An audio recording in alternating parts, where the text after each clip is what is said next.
At sa bawat isa po sa atin, Recording in magandang progress. hapon po, medyo sanay po kaming bumati ng umaga. Ngayon po, sanayin na nating hapon ang ating pagbati, po. Tayo nagpapasalamat sa ating Panginoon. Tama yung ating inawit, po, yung unang kanta na lumalapit kahit hindi tayo karapat-dapat. And that's grace, That's grace ng ating Panginoon. And sinasabi din natin na yung inawit din natin kanina ay nag-a-affirm at ito yung ating belief, totoo, buhay ang ating Panginoon. Pwede po bang palakpakan natin muli ang ating Panginoon?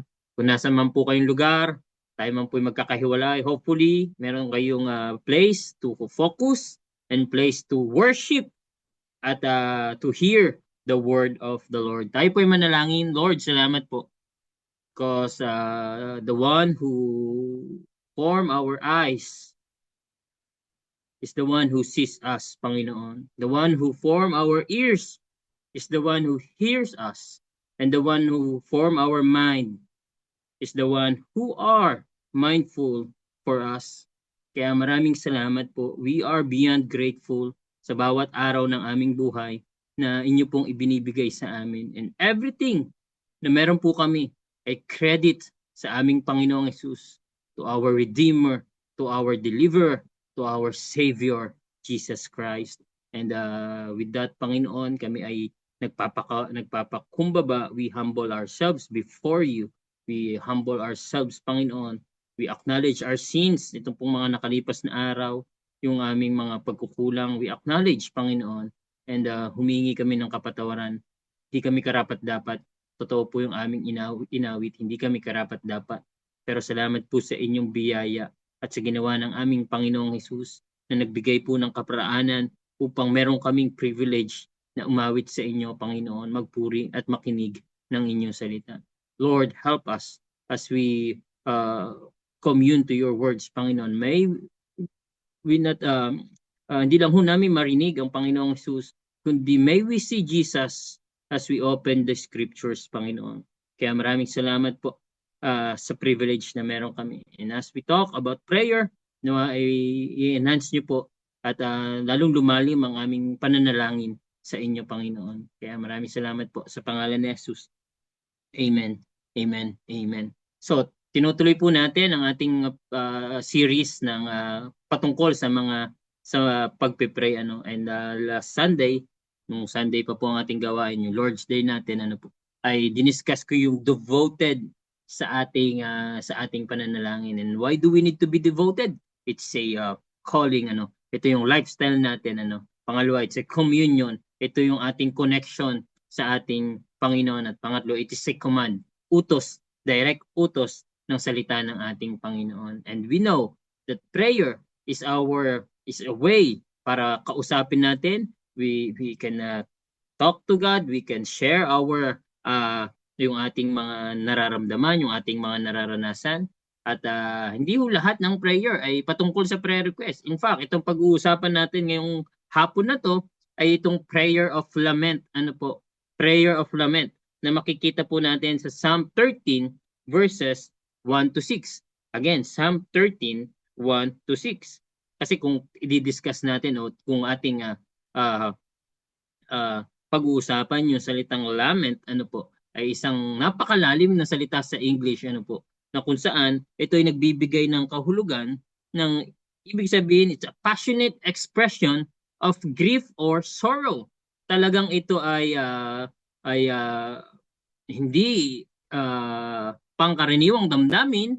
Ito ay isang malalim na damdamin. Ito ay iniiyak ng puso, grief or sorrow, At ang Bible po ay nagbibigay ng paalala sa atin ng prayer of lament, And every one of us, and I do believe every one of us, tayo po ay yung iba siguro sa atin ay nakaranas na ng prayer of lament, o yung iba sa atin ay nakakaranas sa mga sandaling ito ng prayer of lament, at yung iba siguro ay malaki ang porsyento na ito ay ating mararanasan, Why? Kasi nandito po tayo sa mundong ginagalawan natin na kung saan, sabi nga po ng mga ilang mga sa medisina, ano po, ang pag-iyak ang una nating language sa mundong ito. Dumating tayo ng umiiyak, ano po, at hindi natin maiwasan na habang tayo nabubuhay sa mundong ito, talaga at totoo pong may pagluha. In fact, sa Bible, 31 times the word lament, grief, or cry, or sorrows mentioned in the book of Psalms. Ano po ang tear duct po ng pagluha ay nasa book of Psalms. Ibig sabihin, ang book of Psalms ay nagbibigay ng mga kadahilanan kung bakit lumuluha ang isang tao. Nagbibigay, pinapaliwanag ng book of Psalms kung bakit nagdadalamhati ang isang tao. Ano po? Halimbawa, Psalm 130 verse 1. Sabi po dito, out of the depths I cry to you, O Lord. Lord, hear my voice. So naunawa natin yung lalim, out of depths I cry to you. Psalm 6 verse 3. My soul is in deep anguish. How long? How long, Lord? My soul is in deep anguish. Psalm 38 verses 9 to 11. All my longings lie open before you, Lord. My sighing is not hidden from you. My heart pounds. My strength fails me. Even the light has gone from my eyes. My friends and companions avoid me because of my wounds. My neighbors stay far away. Psalm 10 verse 1. Why, Lord, do you stand far off?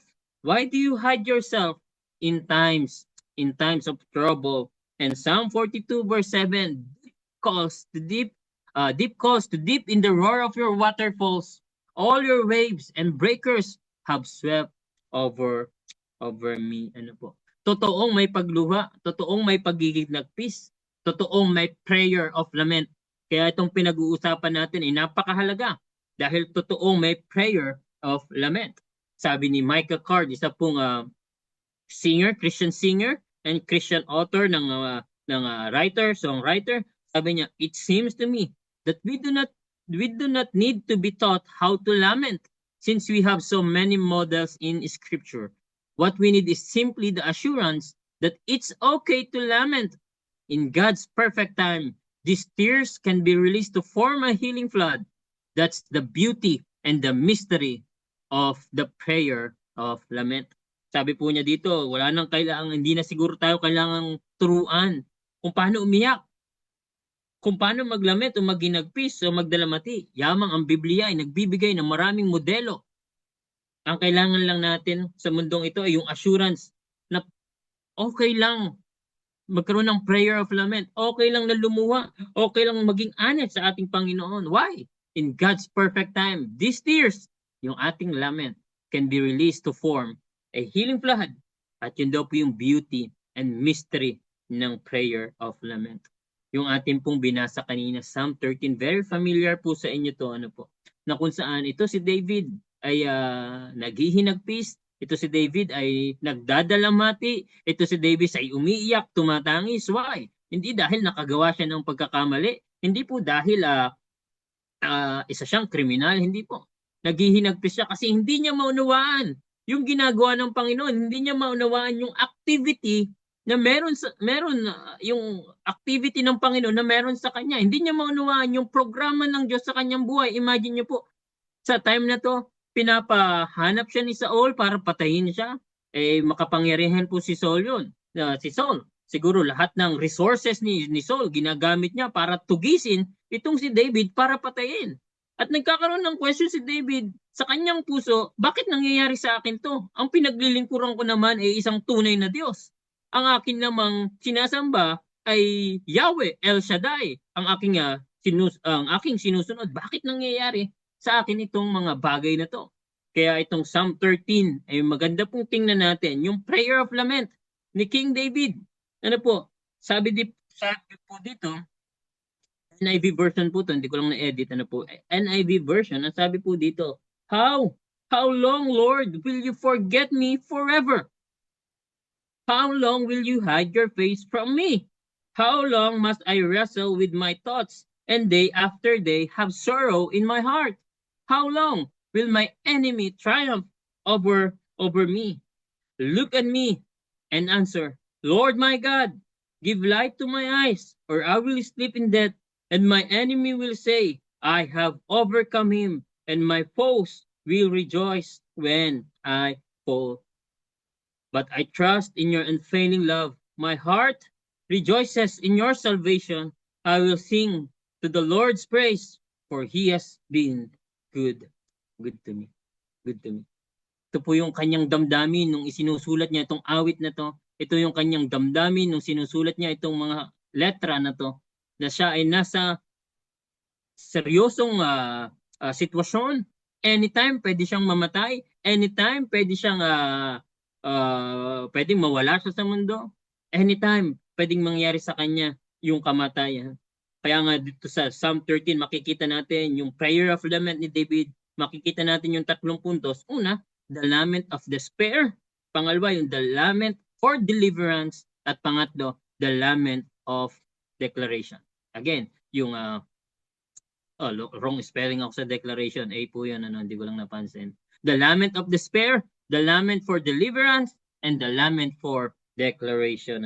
Tingnan natin yung unang puntos. Una, the lament of despair. Verses 1 and 2. Makikita po natin dito na si David ay yung David's despair for his spiritual complaint.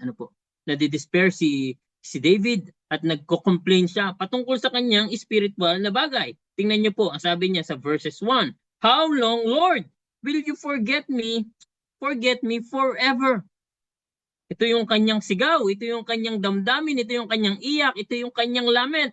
How long, Lord? Maraming beses so natin, less than 5 times binanggit yung salitang how long, Lord. Talagang madamdamin itong chapter na to. Talagang umiiyak. Gusto ko pong i-picture out nyo yung damdamin ng isang lalaking umiiyak na naghahanap ng tulong, na naghahanap ng sagot, na pwedeng sa atin po na naranasan na natin o nararanasan natin, na minsan ito yung tanong natin, hanggang kailan, Panginoon, hanggang kailan na natin mararanasan yung ating mga iba't ibang sitwasyon. Dahil ito po yung damdamin ni David, kasi feeling niya siya ay nakalimutan ng ating Panginoon. Sabi niya, how long, Lord, will you forget me forever? Pakiramdam ni David ay nakalimutan siya ng ating Panginoon, at hindi siya pinapansin ng ating Panginoon. Kasi nga naman siguro panay na ang luha niya, nabasa naman natin, araw-gabi lumiyak siya, yung damdamin niya nasasaktan. Kaya sabi niya, how long, Lord, will you forget me forever? Hanggang kailan mo ako pahihintulutang dumaan ito? Hindi lang yon. Ang sabi pa po niya, how long will you hide your face? How long will you hide your face from me? Hindi niya lang pakiramdam na nakalimutan siya, kundi ang pakiramdam din po niya ay siya'y pinabayaan na. Una, pakiramdam niya forgotten, kinalimutan na siya ng ating Panginoon, ng kanyang pinaglilingkuran.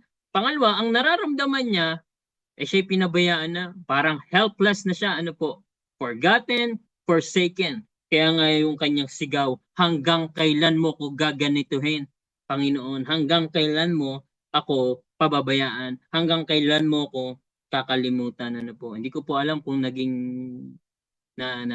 nasabi na po natin yan sa ating Panginoon. Hindi ko po alam kung na-mention na din po natin itong mga salitang ito. Lord, bakit ganito ang aking sitwasyon? Lord, bakit ganito ang aking asawa?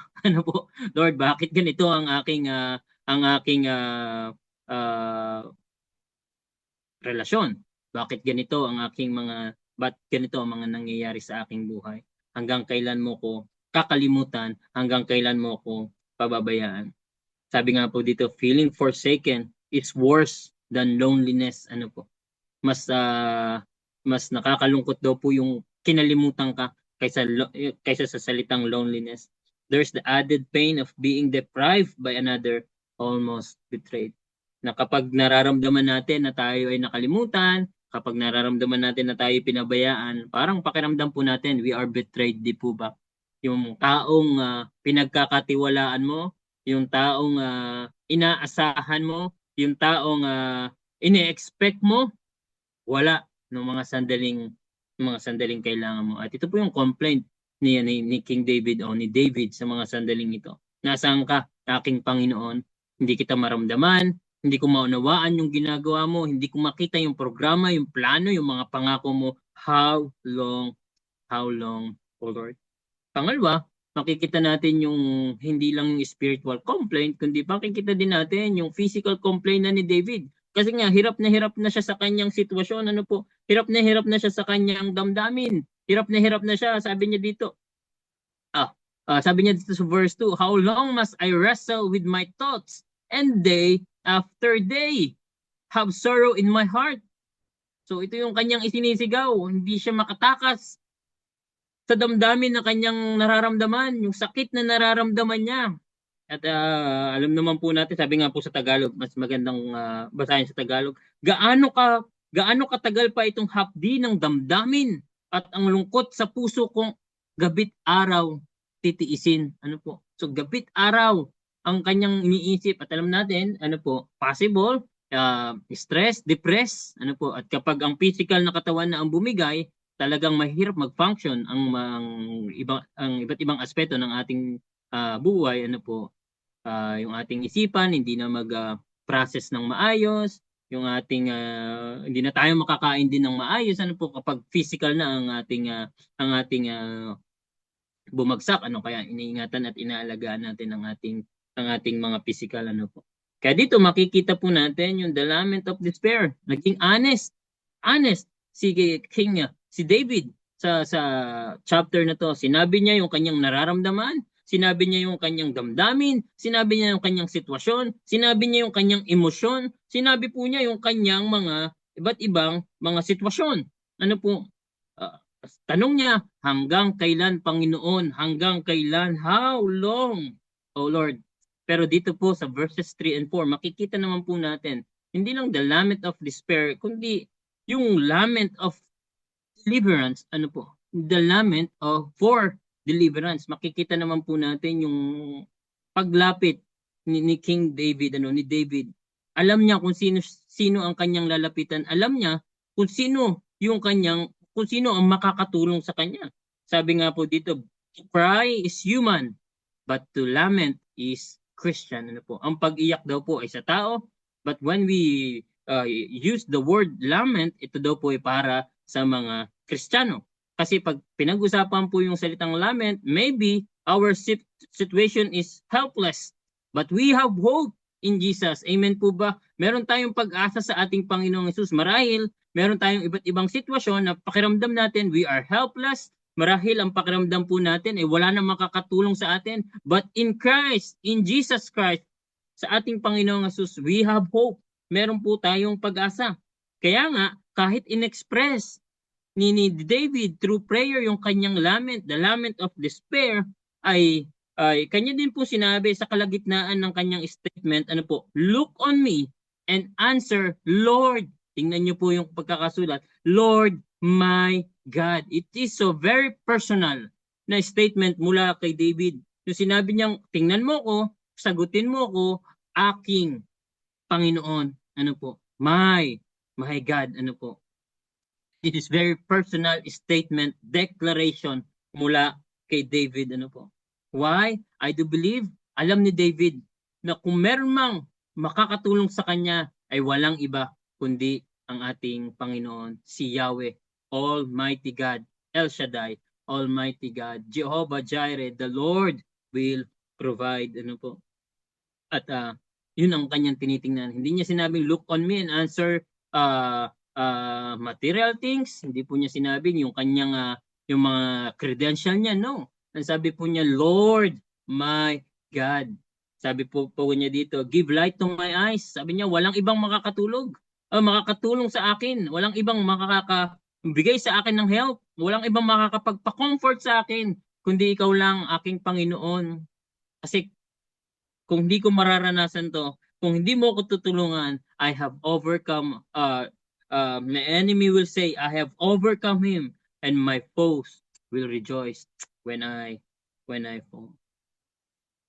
Nasaksihan po, alam ni David kung ilang beses na pong ilang beses na pong dineliver ng ating Panginoon ang maraming henerasyon. In fact, yung ating MTMD po ba sa Book of Numbers, yun ay kwento, transition ng mga Israelites na nakatawid sa Egypt, di po ba? Sabi sa Exodus 14, verse 14, yung inati, yung Red Sea. Anong sabi ni Moses? The Lord will fight for you. You need only to be still. Para sinasabi ni Moses, the Lord will deliver us. The Lord will fight for us. And the Lord will redeem us. You need only to be still. Na ang magdi-deliver sa atin mula sa ating pagkaka-slave, ang ating deliverer na para tayo patakasin sa Ehipto ay ang ating Panginoon. We need to be still. At kung hindi na natin ilalayo ang kwento ni David, di po ba bago mangyari to? Si David, ng David, nakaranas ng tagumpay mula sa ating Panginoon nung humarap siya kay Goliath. Anong sabi niya? This day, the Lord will deliver you into my hand, and I will strike you down and cut off your head, and I will give you the dead bodies of the host of the Philistines this day to the birds of the air and to the wild beasts of the earth, that all the earth may know that there is a God in Israel, and that all this assembly may know that the Lord saves, not with sword and spear. Ano pong sabi? For the battle is the Lord's, and He will give you into our hands. Sa Exodus, ang sabi, the Lord will fight for you. Dito, sabi ni David, for the battle is the Lord's. Ano po? So yun yung pagdi-deliver ng ating Yahweh. The Lord will fight for us, and the battle is in the Lord. Ano po? Naranasan na ni David na yung imposible naging posible. Naranasan na ni David kung paano siya pinagtanggol. Naranasan na ni David kung paano siya iningatan. Naranasan na ni David yung pangako ni Yahweh. Naranasan na ni David yung kung gaano katapat ang Diyos sa kanyang mga sinabi. Kaya nga ang kanyang nilalapitan nung siya ay umiiyak ay walang iba pa rin kundi ang ating Panginoon. Tanong ko po sa inyo, mga minamahal kong kapatid, sa mga sandaling meron po tayong lament, sa mga sandaling meron tayong pagsubok, sino po ang ating nilalapitan? Sino po ang ating tinatawagan? Sino po ang ating pinupuntahan? Kapag tayo nasasaktan, kapag tayo nahihirapan, kapag may nang-api sa atin, sino po ang gusto nating lapitan? Sino po ang gusto nating puntahan? At kung tayo po'y tatawid sa New Testament, di po ba? The great story ng deliverance ay walang iba kundi ang ating Panginoong Hesus, di po ba? Yung sinabi niyang it is finished. Dineliver na tayo ng ating Panginoon, niredeem na tayo ng ating Panginoong Hesus sa ating kasalanan, na kung saan yung pinakamalaking problema na pwede nating maranasan na tinatawag na kasalanan at kamatayan ay tinubos na po ng ating Panginoong Hesus. That's why God, Jesus Christ, is our great deliverer. Na kung saan naranasan na natin to, kung kayo po ay wala pang relasyon sa ating Panginoong Hesus, sa mga sandaling ito, you can experience yung deliverance ng ating Panginoon. Na tinugunan ng ating Panginoon yung pinakakailangan ng taong ito. Yun yung kaligtasan, yung ating yung buhay na walang hanggan. Hindi po tayo karapat-dapat, hindi natin kayang iligtas ang ating sarili, kundi walang iba po walang iba ang gumawa ng kaparaanan kundi ang ating Panginoong Hesus. Kaya nga gustong-gusto ko po yung tanong sa Heidelberg Catechism. Ang tanong po dito ay, what is your only comfort in life and in death? Ano daw po yung ating pinaka-comfort sa buhay na to at sa kamatayan? Sabi po ng sagot nila ay, that I am not on my own, but belong, body and soul, in life and in death, to my faithful Savior, Jesus Christ. He has fully paid for all my sins with His precious blood and has set me free from the tyranny of the devil. Ano po? Sabi po dito, that I am not my own, but belong, body and soul, in life and in death, to my faithful Savior, Jesus Christ. Ano po? Na hindi na tayo nagmamay-ari ng ating buhay, body and soul. Ang may-ari na po ng ating buhay ay ang ating Panginoong Hesus. Hopefully mga kapatid ko sa Panginoon, and we pray na sa mga sandaling meron tayong lament, meron tayong mga kabiguan, meron tayong mga hindi maunawaan, we will go to Jesus. We will go to our Savior. We will run to our Savior. We will engage, we will commune to our Savior. The lament for deliverance. Na kahit meron tayong sitwasyon na hindi maunawaan, there's a deliverance sa ating Panginoon. Maganda sana kung ang tanong mo ay may sagot, di po ba? Sino dito ang kapag tinanong ay at hindi ka sinagot ay matutuwa, ano po? Di po ba parang nakakainis 'yon pagka tinatanong mo yung isang tao at hindi ka naman sinagot, ay parang offensive sa atin 'yon, ano po? Pero dito sa kwentong ito, nagtatanong si David, "How long, O Lord?" Sinasabi ni David, siya ang Yahweh, ikaw lang ang makakatulong sa akin. Pero sa chapter na to, chapter 13, wala pong sagot na naghanap, ano po? Pero tingnan niyo po ang ginawa ni David, despite nang hindi nagbago ang kanyang sitwasyon, despite na meron pa rin siyang problema, despite na nasa alanganin pa rin yung kanyang buhay, ano po ang nangyari? The lament of declaration. The lament of declaration. Una, the lament of despair. Pangalawa, the lament for deliverance. Pangatlo po, the lament of declaration. Na kahit si David inaandun pa rin sa sitwasyon, na kahit si David inaandun pa rin sa kanyang kinakatakutan, nakuha niya magpasalamat, nakuha niyang i-declare kung gaano kabuti ang Panginoon sa kanyang buhay. Verses 5 and 6, But I trust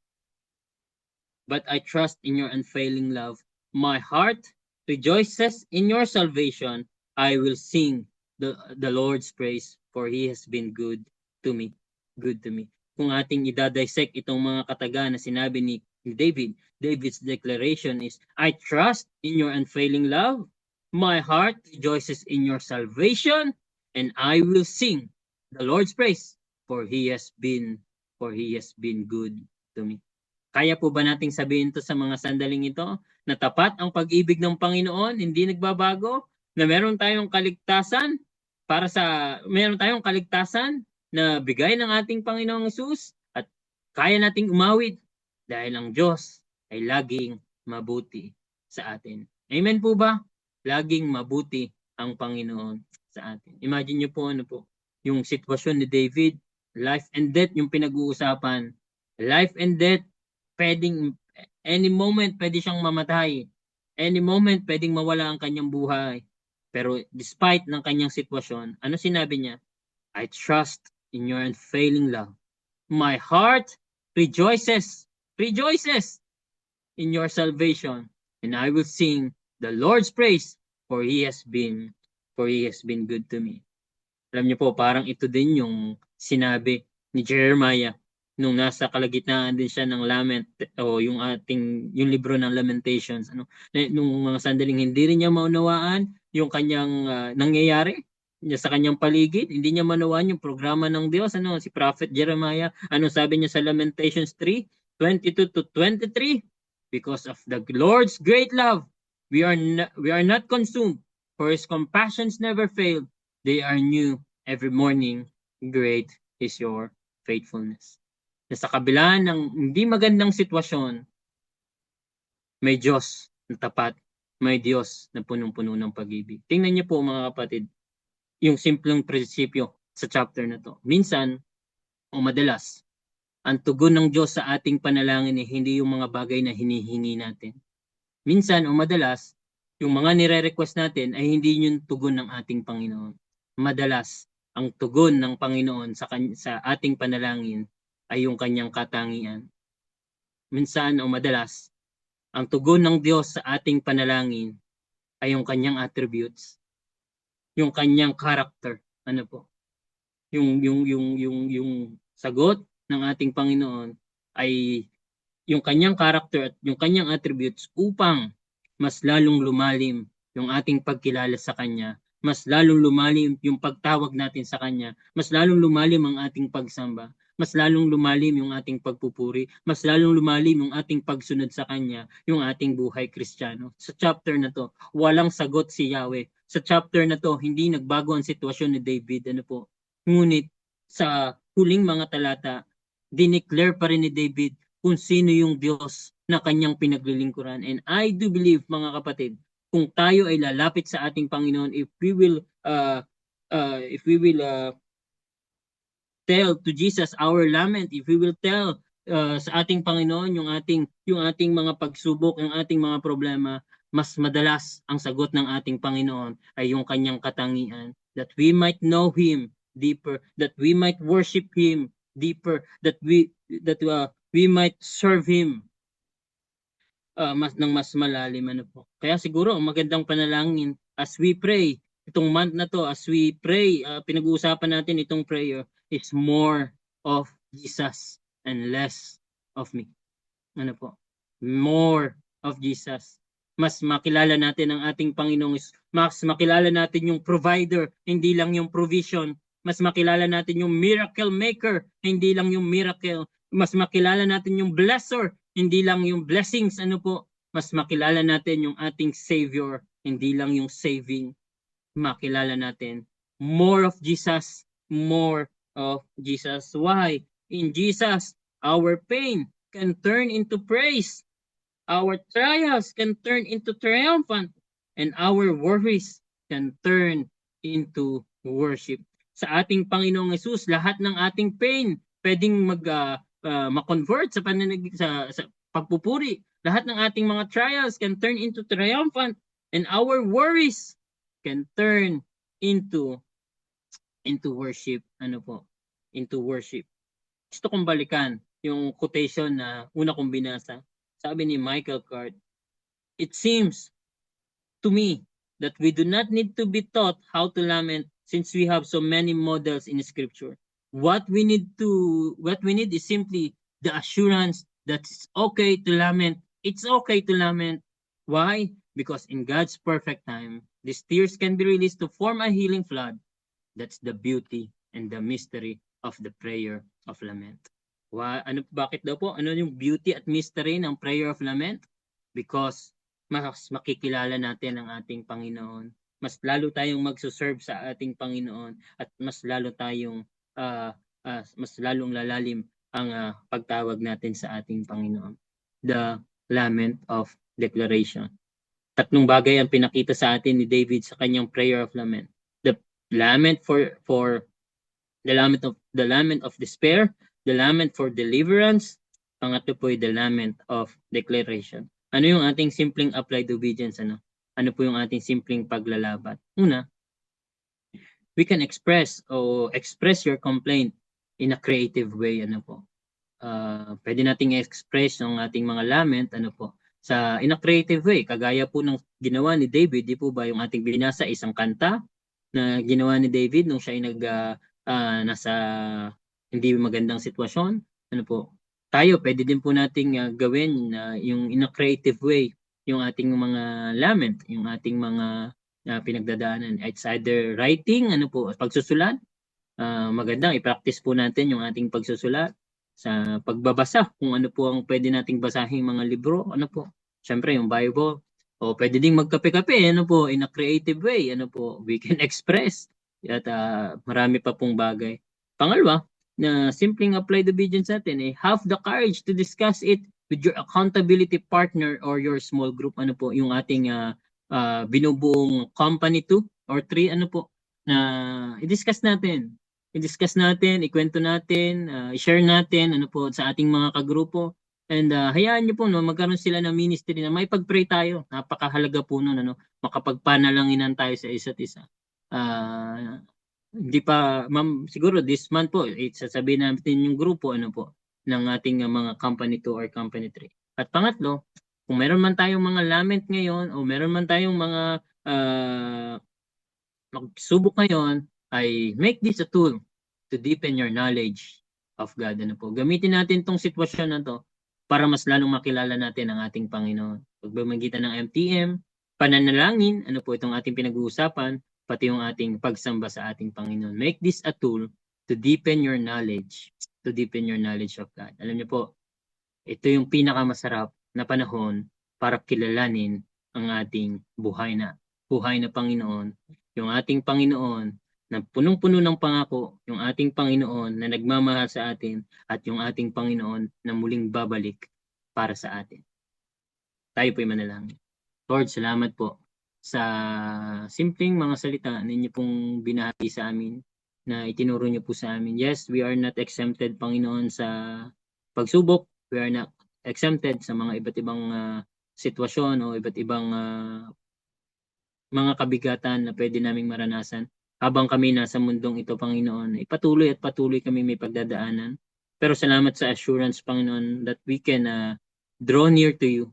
Pwede kaming lumapit sa inyo. Pwede kaming tumakbo sa inyo, Panginoon. Pwede naming ilatag sa inyo yung aming mga hinagpis, yung aming mga kalungkutan, yung aming mga luha, yung aming mga agam-agam, yung mga sandaling hindi namin maunawaan na nangyayari sa amin.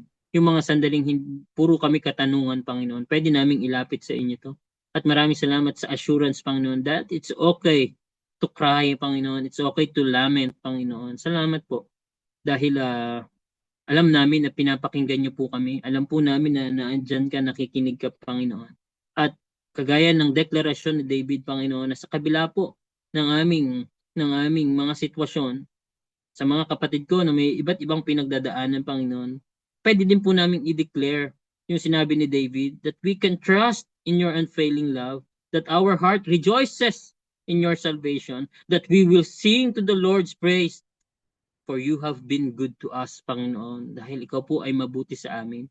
Kaya Lord, hayaan niyo po na itong sitwasyon, kung meron man po sa aming mga kapatid na nakakaranas ng lament ngayon, hayaan niyo po, Panginoon, na ito yung maging season para mas lalo ka naming makilala at mas lalo ka naming mahalin at mas lalo ka naming paglingkuran. Lord, this is the prayer of our lament.